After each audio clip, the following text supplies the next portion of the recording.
Happy 2022, my little nerds. I am Dr. Shereene Idriss, a cosmetic dermatologist based in New York City, and welcome to my YouTube channel. If you guys have not subscribed already, please feel free to subscribe below, like, comment, and whatever else you guys want to learn about next.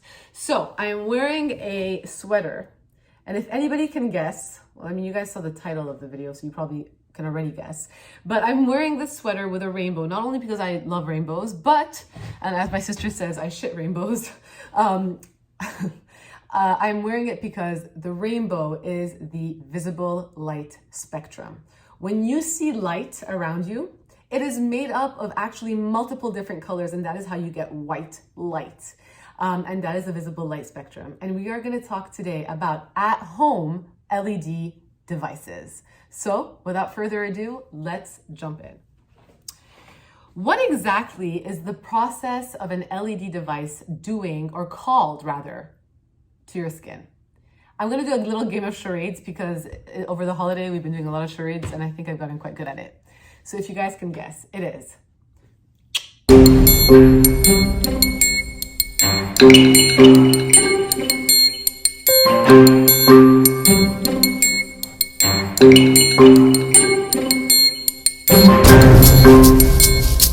Crickets. That was supposed to be, let's just say I'm not the best at charades in my family, but photo, for lack of a better, bio, I don't know, and then modulation, movement, change, whatever. And that is the process of an LED device, or an LED light rather, on the cellular level of your skin. It is a form of light treatment because photobiomodulation is the modulation, the change of your biology, your cellular biology, through the delivery of light. And when you break up words, they're not as daunting and not as scary, and they're pretty easy to understand. So what's photobiomodulation, and what exactly is an LED? LED stands for light emitting diodes. They're different than lasers because lasers are like a laser beam. An LED light can be broken down by wavelength, like a laser, but it's not as hyper-focused as a laser beam. It's more of a broader light within a specific wavelength. So it's not as strong as an actual laser. So don't confuse the two. It is a light source that you place near or even on your skin to allow for a cellular change. And how exactly does that cellular change happen? The light energy, also known as photons, get absorbed by an end target depending at the wavelength of the light. When that end target absorbs the light, it either stimulates or inhibits a cellular process. And this allows your cells to change and make their function either much more efficient or slow it down. And this is also known as a photochemical change.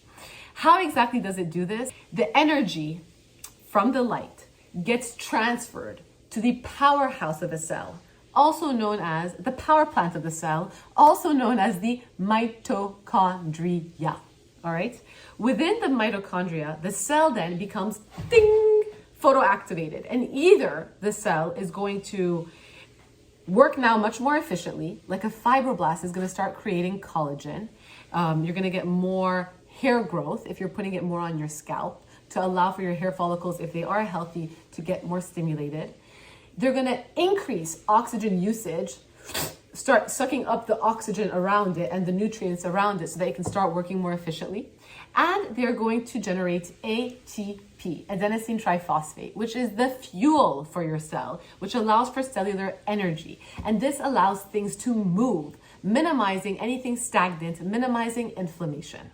And that's basically the basis of LED therapy. And this has been proven. There are multiple papers out there that show there is merit to LED therapy when it is done correctly. For example, even with wound healing. So if you have a cut or a burn, you can use an LED mask or an LED light, a correct one, to allow for your skin to heal faster, better, and to minimize the inflammation. Personally, I've had patients with burns that I have seen in my practice, and we have used LED lights to decrease their healing time in half. And I've even had nearly between second and third degree burns for which I use an LED device in addition to other things that I did myself in the practice. And the time for healing was honestly cut by a lot. It took 3 weeks for the full thing to heal completely over. I wish I could share those pictures with you, but I do not have the patient's consent. All right, what are the key factors you want to look for when looking at LED devices? You want to look at the wavelength. And this is where this is super important because the rainbow has the different colors, correct?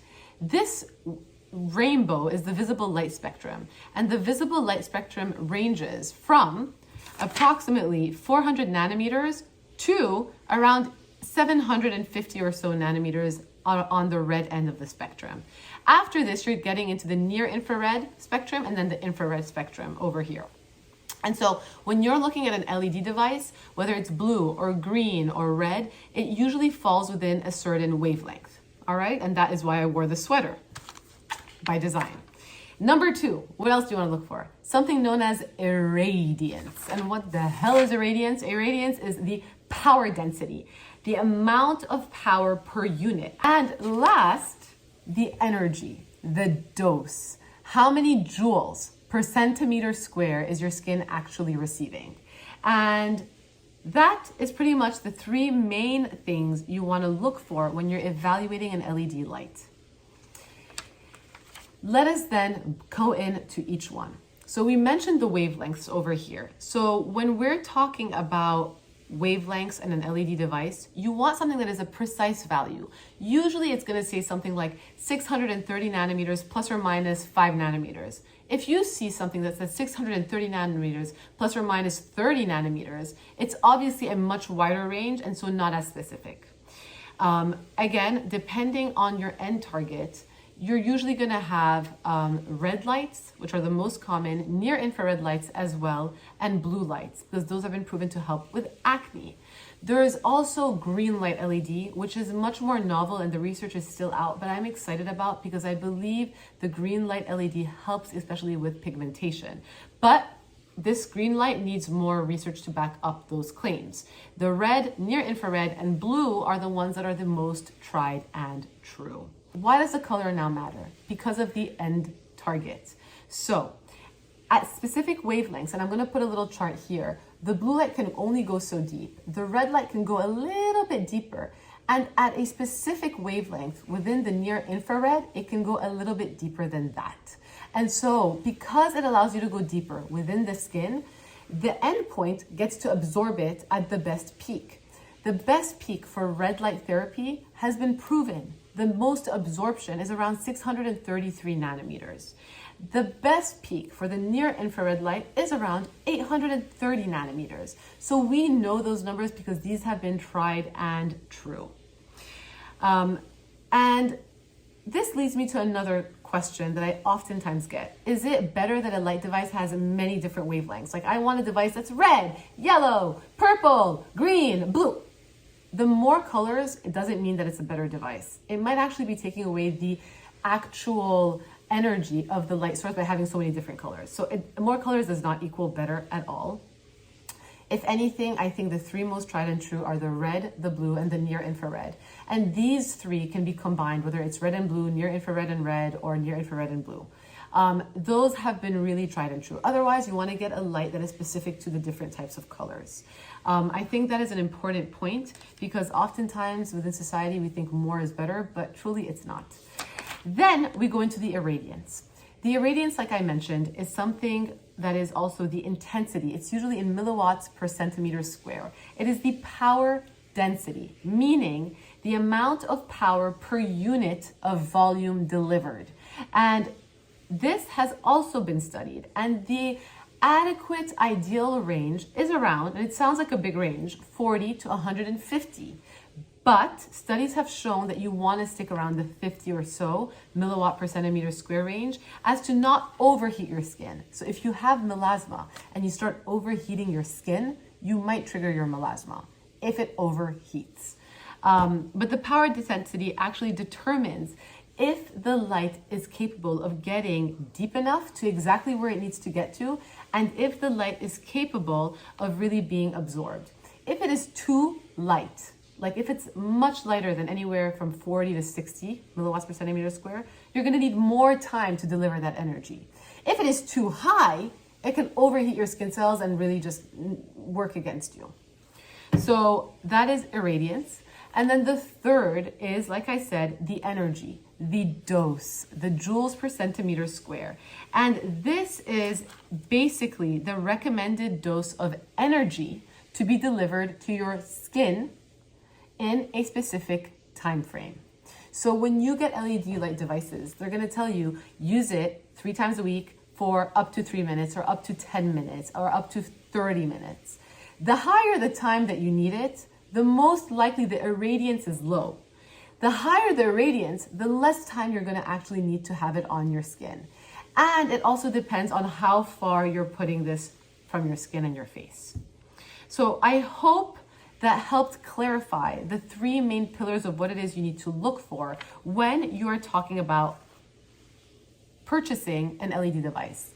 People used to say, look at the number of light bulbs, but that's not quite right, because you can have 150 light bulbs that are low irradiance, and you can have 150 light bulbs that are high irradiance and much stronger. So the number of light bulbs don't cut it for me, and I never really fully bought that. You want to look at the irradiance more than the number of light bulbs.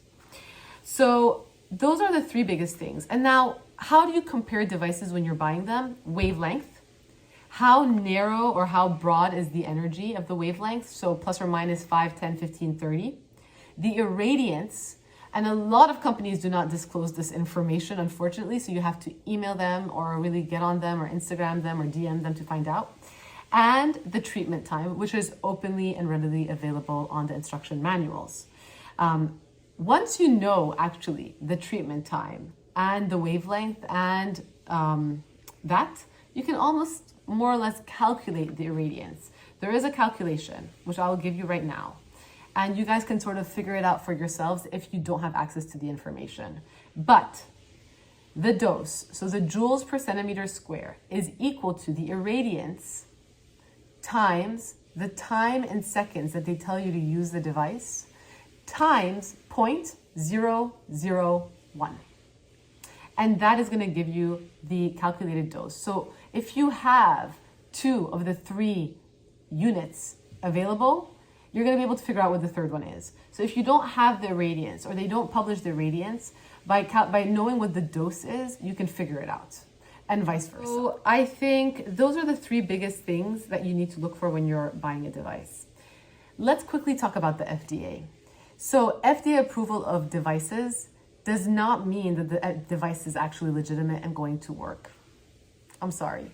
Getting a 510K on an at-home device or an FDA-approved at-home device does not equal guaranteed results. What it basically means is it's going to be safe enough not to hurt you. What it's not translating into is that these are the most legit devices that are going to deliver the most legit results. That's not the case. So I'm sorry to burst anybody's bubble, but that's what an 510K through the FDA for at-home devices actually means. So you guys, it's good if they have FDA approval, at least you know they're safe, but you don't know if necessarily they're going to work. The one thing, however, is if you do look up the device on fda.gov, a lot of times they have the device specifications. So if a company, for example, does not publicize their irradiance, you can look for their 510K if it has FDA approval to find out the actual specifications of the devices. And that's how I got a lot of these devices' irradiances, because they were not all published. And last, 2 things. Number 1, LED lights, a good LED light, again, at a correct irradiance, should not generate heat. So if you have a device that you decided to be cheap on and buy on Amazon, I'm judging, but if you're deciding to be super cheap and buy the cheapest device on Amazon, chances are it's not a great device if it heats up, because an LED light device should not overheat. That's number 1. Number 2, and I think this is very important, who should completely avoid LED light devices? People with epilepsy or seizures, be very careful.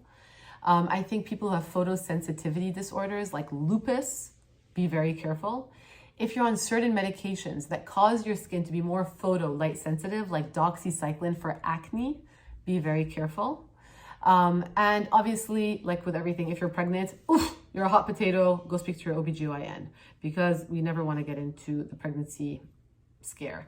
Now, melasma is a big question mark. Omnilux actually has, it's a device over here, has a little disclaimer on their website stating that melasma does not get triggered and LED devices have been proven to maybe help melasma.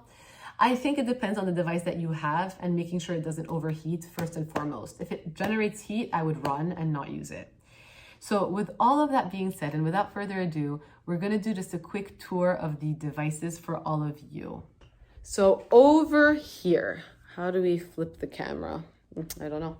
We have 3 devices from 3 different companies. The truth is they all look very similar, and I think they were manufactured by the same manufacturer. But they have different sort of, like, this one has a top strap. These ones don't have a top strap. They all have a connection cable to them. But these 3 devices by Omnilux, Current Body, and Higher Dose are a combination of red light and near infrared light. I'll give you guys an example. I'll show it to you guys. I'm gonna do a quick demo of at-home LED light mask. These were gifted to me. It doesn't mean I'm not gonna give you my honest opinion, but the point of this video is not to do a deep dive comparing different masks. It's to give you an understanding of what at-home LEDs do for you. So these 3 different light devices by Higher Dose, Omnilux, and Current Body all look pretty identical. In fact, they all 3 have the same wavelengths of light. They all 3 have, and I'm looking at my computer because I did a comparison chart, 633 nanometers and 830 nanometers, meaning a combination of red light and near infrared light. All 3 of them have approximately a fluence of 18 joules per centimeter square and an irradiance in totality of 30 milliwatts per centimeter square. So they're in the right range. Treatment times is approximately 10 minutes, 3 to 5 times a week. You don't want to overdo it because you don't want to burn out your skin. Near infrared light targets fibroblasts. It allows for better elasticity with your fine lines and wrinkles. It allows for overall firmness and allows for muscle relaxation, recovery, and pain relief. So if you have somebody who works out or somebody who's trying to run a marathon and you do a lot of jogging or you do a lot of running, near infrared light can actually help your muscles heal better. The way this works is you pop it on your face, okay? I actually spooked my kids out earlier. Just like this. And then you have a setting between 10 and 20 minutes. Again, more is not necessarily better. And you go. And you let this sit on your face for approximately 10 minutes. And it's going to help stimulate your skin and allow for better blood flow, improving tone overall. And if you have a cut or a wound or anything, you can put it on your body and allow it to heal better. So this is the Omnilux. This is the Higher Dose one. This one retails for $299. I like it because it has a top strap, whereas the Omnilux and the Current Body only has 2 side straps and they don't have the top one up here. It is the cheapest one of the 3. The Omnilux as well as the Current Body range for approximately $390. However, and I'm going to turn this guy off. The Current Body has one for the neck. Do you necessarily need one specifically for the neck? Not really. I mean, you could just put this like this and go live your day or go live your life, but I'll show it to you. Actually, much more expensive because it's much more malleable and it has a strap back here, but it allows to get the skin of your neck going. This one retails for $469 or so. So these are the masks. You also have handheld devices, and these are some by Lightstim, and I'll show it to you guys. You have one for acne, which is a combination of blue light and red light, and then you have ones for wrinkles, which is basically red light LED. I think this one also has infrared as well.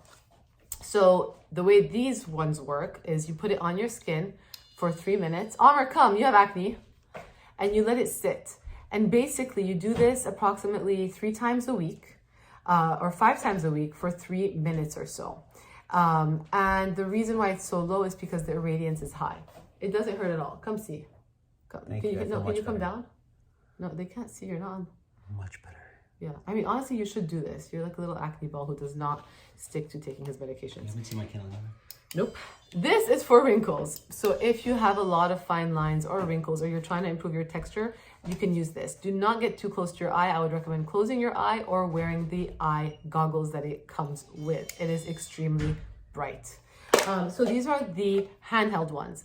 Personally, I think the face masks are a little bit better because obviously your hands can be free and you can text or do whatever you want to do. However, I do see the value of these if you just have a couple of little outbreaks and you're watching TV and it takes 3 minutes, because they're so much faster than spending 10 minutes with a mask on. So pros and cons. And then we have LED lights for hair. And this one's cool. It's technically, they say, a laser, not an LED light, but you put this on your scalp and I'll show you. If you're having hair loss in the front, you put this on, and the red light of this, and this is actually at 655 nanometers, helps to stimulate your hair growth. Not all hair loss is created equal, so you do have to be careful what type of hair loss you have, and I would strongly advise that you speak to your dermatologist if you're undergoing hair loss issues. But this is very easy, and it beeps after 3 minutes, and after it beeps, you just glide it and slide it and put it all throughout your scalp. But this is also known as the Hair Max. If you have hair loss and don't want to use Rogaine or don't want to take pills or don't want to have a hair transplant, this is something that you can try. And last we have the Juve.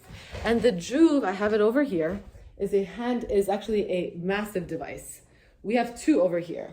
We have the big one and the baby one. So I'm just going to focus right now on the baby one. The baby one retails for like $550 and the big one is $1,500.